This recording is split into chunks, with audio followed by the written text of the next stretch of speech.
Welcome to The Explainer. Today, we're diving into a source that's framed as an investigative journalist's handbook. It's all about understanding, and maybe even resisting, a future of total digital control. It lays out what it claims is a blueprint for global control, and we're going to unpack the key arguments step by step. All right, let's just jump right into the world this author paints for us. The whole story kicks off in 2030.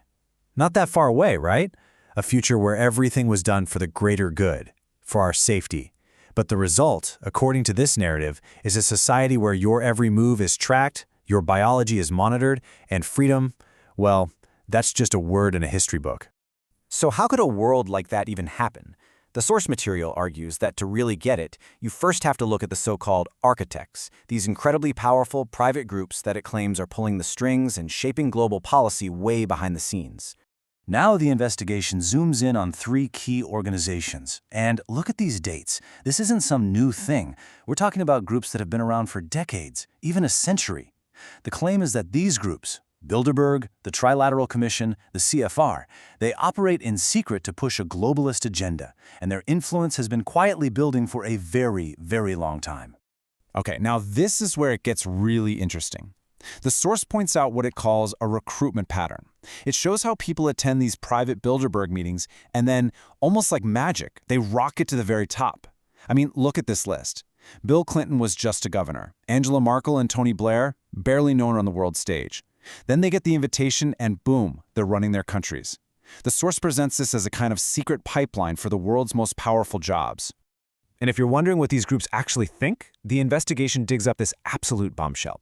It's a direct quote from a 1975 report by the Trilateral Commission. It says the major problem is an excess of democracy. I mean, let that sink in. The source argues this shows a clear desire to clamp down on public influence and, well, freedom itself. Okay, so we've talked about the who. Now let's get into the how. The source then lays out the actual technological tools it claims are being designed for mass control on a global scale. This is the next file in our investigation. This next point is absolutely crucial to the whole argument. It shows two roads for our money. On one side, you have decentralized currency, which gives you privacy and control. But on the other, you've got this centralized digital currency, which the narrative calls Unity Coin. With something like that, every single thing you buy could be logged, creating this permanent digital fingerprint of your entire life. And if the state doesn't like what you're doing, they could just switch you off. And then we go from your wallet to, well, right under your skin. The source introduces this thing called the Harmony chip. It's pitched to the public as this amazing health and convenience gadget, but the story claims its real purpose is far more sinister.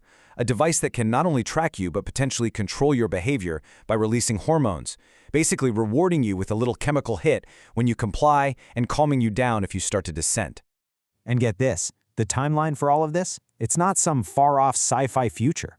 The target year in this narrative is 2030, a world where disagreeing with the official line is literally classified as a mental illness, and your entire life is dictated by a social credit score. So the big question is, how on earth do you get billions of people to just go along with this much control? The next part of the investigation gets into what it calls manufacturing consent, basically the subtle art of persuasion.